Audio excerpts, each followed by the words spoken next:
Hi everyone. सो आज ये मेरा सेकेंड वीडियो है with regard to your board preparation. Last video में मैंने अपडेट किया था आप लोगों को। हम लोगों ने करंट इलेक्ट्रिसिटी चैप्टर के क्या क्या पढ़ना है, क्या क्या नहीं पढ़ना है, वो हम लोगों ने डिस्कस किया था। और मैंने आपको एक स्ट्रक्चर दिखाया था कि wherein you have to study few important things. मतलब एनसीईआरटी से अगर हम लोग पढ़े हैं तो क्या क्या चीज़ें हमको मिस आउट नहीं करना है। नंबर वन हो गया यूनिट्स एंड डायमेंशंस। जितने भी फिजिकल क्वांटिटी है चैप्टर्स में, उन सभी फिजिकल क्वांटिटीज़ का यूनिट्स और डायमेंशन क्या है, डायमेंशन फॉर्मूला क्या है। ठीक है। फिर हम लोग लिस्ट ऑफ डेरिवेशन हम लोगों ने डिस्कस किया था। फिर हम लोगों ने सॉल्व एग्जांपल्स, एक्सरसाइजेस और फिर इन टेक्स्ट क्वेश्चंस। ठीक है। सो ये चीज़ें आप लोगों को हर चैप्टर से आपको आइडेंटिफाई करना है और पढ़ना है। और उसी आइडेंटिफिकेशन के लिए थोड़ा हेल्प करने के लिए मैं ये वीडियोस बना रहा हूँ। ठीक है। तो आज इस सीरीज का ये सेकेंड वीडियो है। तो आज हम लोग डिस्कस करेंगे, चैप्टर हो गया electric charges and fields. This chapter 1। ठीक है। तो ये जो वीडियोस हैं ये सीरियली मतलब नहीं है, मतलब लास्ट वीडियो मैंने दिया था चैप्टर 3 का। आज ये है chapter 1 electric charges and fields. ठीक है। तो अब मैंने सबसे पहले बोला नंबर 1 क्या है जो आपको 1 मार्क्स से क्वेश्चन पूछ सकते हैं, वो हो गया आपका यूनिट्स एंड डायमेंशंस। किसके पूछेंगे? ऑब्वियसली फिजिकल क्वांटिटीज के। तो इलेक्ट्रिक चार्जेस एंड फील्ड्स, इस चैप्टर में आपको क्या क्या चीजें पढ़नी है, कौन कौन से फिजिकल क्वांटिटीज देखना है। परमिटिविटी, ठीक है, एब्सोल्यूट परमिटिविटी, रिलेटिव परमिटिविटी। अब रिलेटिव परमिटिविटी जो है वो रेशियो है permittivity of the medium to permittivity of free space. तो इसका मतलब परमिटिविटी, रिलेटिव परमिटिविटी जो है वो एक डायमेंशनलेस क्वांटिटी होगा। ठीक है। तो ये आपको मिस आउट नहीं करना है। तो परमिटिविटी का यूनिट, रिलेटिव परमिटिविटी का unit, electric field, dipole moment, electric flux. ठीक है। ये सारे क्वांटिटीज के यूनिट और आपका डायमेंशन फॉर्मूला। फिर आते हैं हम लोग डेरिवेशंस जो है, इंपॉर्टेंट डेरिवेशंस। अब पेज नंबर 12 जो कूलम्स लॉ है। ठीक है। तो कूलम्स लॉ का बेसिक स्ट्रक्चर तो आपको पता होना चाहिए, बट उससे ज़्यादा इंपॉर्टेंट है Coulomb's law in vector form, जो कि पेज नंबर 12 में दिया हुआ है आपका एनसीईआरटी बुक में। ठीक है। फिर जो इलेक्ट्रिक डाइपोल है वहाँ पे एक टॉपिक है जिसमें आपको इलेक्ट्रिक फील्ड निकालना होता है, electric field along axial and equatorial line. तो वो आपका पेज नंबर 28, 29। ये डेरिवेशन कई बार एग्जाम में आया है। ठीक है, वेरी इंपॉर्टेंट है। उसके बाद आगे electric dipole in uniform electric field. अब इलेक्ट्रिक डाइपोल का जो यूनिफॉर्म इलेक्ट्रिक फील्ड है वहाँ पे आपका टॉर्क का एक्सप्रेशन आप लोग कैलकुलेट करते हैं, tau is equal to p cross e. ठीक है। बट उसके नीचे ही एक छोटा पार्ट है जिसमें दिया हुआ है कि इलेक्ट्रिक डाइपोल अगर नॉन यूनिफॉर्म इलेक्ट्रिक फील्ड में दिया हुआ है तब क्या होगा। तो ये पेज नंबर 31 में है, वो आप लोग एक बार देख लीजिएगा। ठीक है।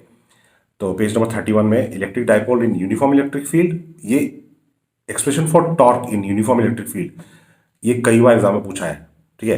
But behaviour of electric dipole in non uniform electric field वो एग्जाम में नहीं आया है, बट एनसीईआरटी में है। ये हाईली इंपॉर्टेंट टॉपिक है, तो ये पूछने के चांस बहुत ज़्यादा है। ठीक है। ये पेज नंबर 31 में आप लोग देख लीजिएगा। फिर आते हैं Gauss theorem, proof of Gauss theorem. Again ये एक ट्रेडिशनल क्वेश्चन है, मतलब अक्सर पूछा जाता है, बट अगेन पूछ सकते हैं, बहुत इंपॉर्टेंट है। Proof of Gauss theorem page number 34 में है। फिर आते हैं एप्लीकेशंस ऑफ गॉस थ्योरम। अब गॉस थ्योरम का मेन एप्लीकेशन क्या है कि आपको यूजिंग गॉस थ्योरम आप अलग अलग चार्ज डिस्ट्रीब्यूशन के लिए you can calculate the electric field. ठीक है। तो आपको यहाँ पे क्या क्या करना है, field due to infinitely long charge wire, ये आपका page number 37। E is equal to lambda by 2 pi epsilon naught r, मतलब E inversely proportional to r है for line charge. Point charge के लिए तो पता है आपको E inversely proportional to r square होता है। ठीक है। फिर आ गया electric field due to uniformly charged infinite plane sheet. ठीक है। ये पेज नंबर 38 में है। ये भी बहुत बार आ चुका है, बट हाईली इंपॉर्टेंट। इसका expression E is equal to sigma by 2 epsilon naught. अब देखिए कहीं पे भी आप जब एक फाइनल रिजल्ट निकालते हैं, जैसे यहाँ पे आपको इलेक्ट्रिक फील्ड अगर प्लेन शीट का पूछा है, ठीक है, तो आपको सिर्फ, अब जैसे 3 मार्क्स का क्वेश्चन है तो आप सिर्फ यहाँ पे मत छोड़िए आंसर की final result E equal to sigma by 2 epsilon naught, this is the expression for electric field. यहाँ पे एक चीज और भी लिखिए कि इलेक्ट्रिक फील्ड के जो एक्सप्रेशन है वहां पे डिस्टेंस का कोई टर्म नहीं आ रहा है। ठीक है। तो डिस्टेंस का कोई टर्म नहीं आ रहा है, इसका मतलब क्या है, प्लेन शीट के लिए जो इलेक्ट्रिक फील्ड होगा वो number 1 it is normal to the plane sheet, number 2 it is uniform. Near the plane sheet electric field जो होगा यूनिफॉर्म होगा। ठीक है। अच्छा, उसके बाद देखते हैं आपको सॉल्व एग्जांपल्स आपको कौन कौन से देखते हैं। वो हो गए आपके 1.6, 1.8, 1.9, 1.11, 1.12। ठीक है। ये जो मैं बोल रहा हूँ, डिस्कस कर रहा हूँ चीज़ें, मैं शॉर्ट में मैंने लिखी हुई है, ये चीज़ मैं पीडीएफ में दे दूंगा, वो भी आप लोग डाउनलोड कर लीजिएगा। ठीक है। अच्छा, एक्सरसाइज में आपको क्या क्या देखना है, 1.6, 1.8, 1.10, 1.11, 1.12, 1.15, 18, 1921, ये सब चीज़ें एनसीईआरटी में आपको मार्क कर लेना है। ये सब आप पीडीएफ में देखिए, नंबर्स, क्वेश्चन नंबर्स मार्क कर लीजिएगा, ठीक है। अच्छा, इन टेक्स्ट क्वेश्चन मतलब क्या है, ये मैंने करंट इलेक्ट्रिसिटी चैप्टर में भी डिस्कस किया था कि ये क्वेश्चन ऐसे क्वेश्चन जो मतलब आपके एनसीईआरटी के बैक साइड में नहीं दिया है, ठीक है। जो एनसीईआरटी में जो थ्योरी है उसके बेस क्वेश्चंस पूछे जा सकते हैं। अब वो कैसे क्वेश्चंस हैं, जैसे हो गया एक क्वेश्चन है, मतलब एक सेंटेंस दिया हुआ है, charges acquired on rubbing are lost when charge bodies are brought in contact, ठीक है। तो इसका एक्सप्लेनेशन पूछा है, पेज नंबर 2 में दिया हुआ है आपका। मतलब जैसे अगर ये एक बॉडी है और ये एक बॉडी है, इसको अगर रब किया, रब करने के बाद दोनों चार्ज हो गए, एक में पॉजिटिव चार्ज आ गया, एक में निगेटिव चार्ज आ गया। अब अगर इन दो बॉडी को वापस में कॉन्टैक्ट में ले आते हैं तो अब ये चार्ज ये लॉस कर देगा, ये भी चार्ज लॉस कर देगा, ये भी चार्ज लॉस कर देगा। रीज़न क्या है, जब मैंने रब किया, ऐसे रब किया, सपोज ये एक बॉडी है, ये एक बॉडी है, ठीक है, बॉडी 1 बॉडी 2, रब किया तो इसमें पॉजिटिव चार्ज आया, इसमें निगेटिव चार्ज आया। तो इसमें निगेटिव चार्ज आया, इसमें पॉजिटिव चार्ज आया। इसका मतलब क्या है, इस यहाँ इलेक्ट्रॉन लूज किया इसने, इसके लिए पॉजिटिव चार्ज हो गया, और उतने ही इलेक्ट्रॉन, ये इलेक्ट्रॉन कहाँ गए, यहाँ पे चले गए। ऐसे फ्रिक्शन की वजह से, रब करने की वजह से यहाँ से इलेक्ट्रॉन यहाँ पे चले गए।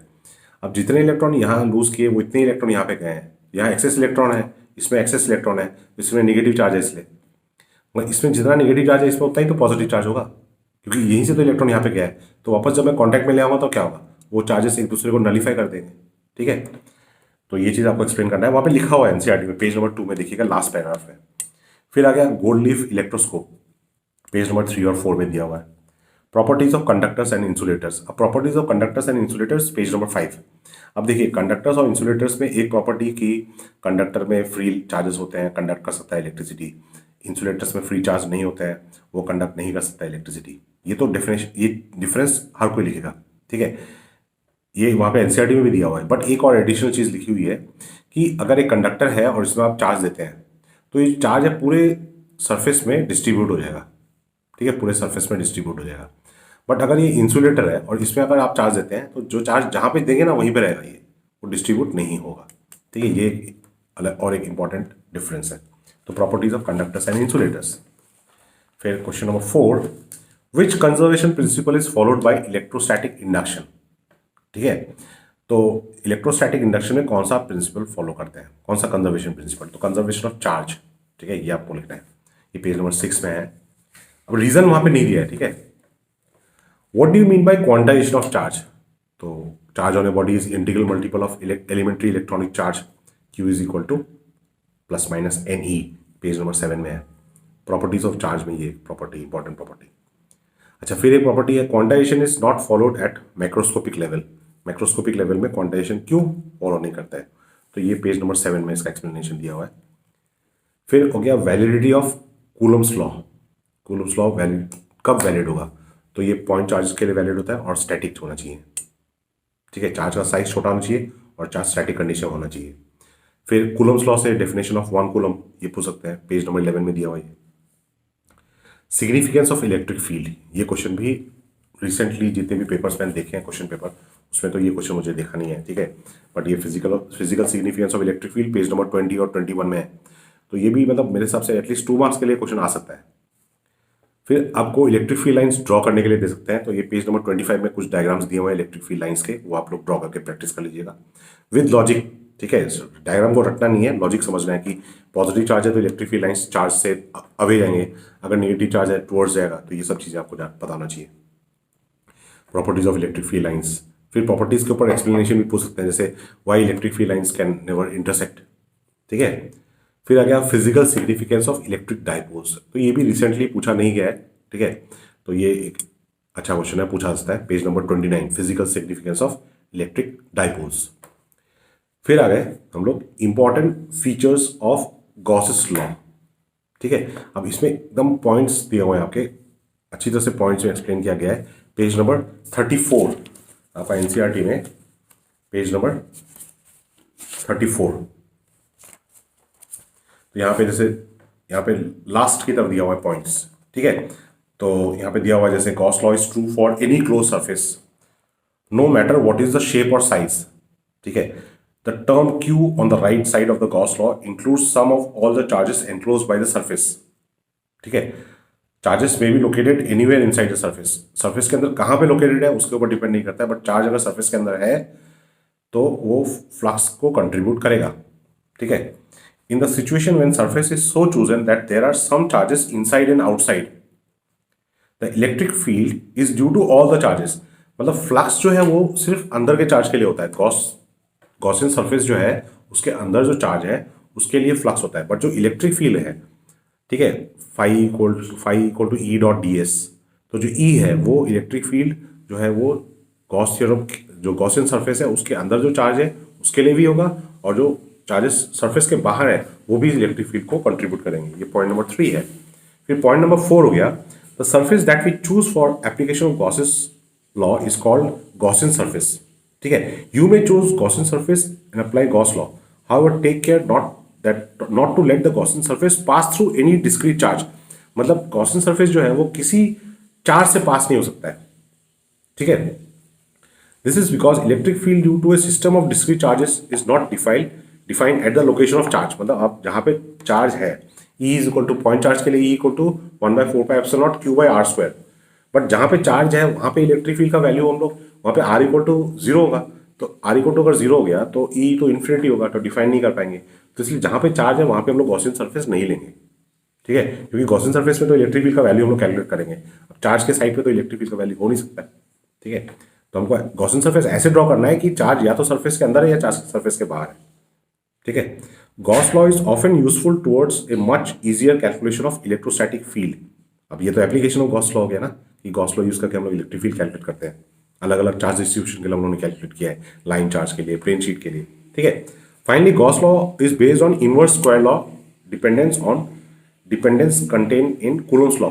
मतलब Coulomb's law inverse square law follow करता है, उसके वजह से हम लोग गॉस लॉ का मतलब प्रूफ हम लोग वहीं से निकालते हैं, फाई इक्वल टू Q/ε0।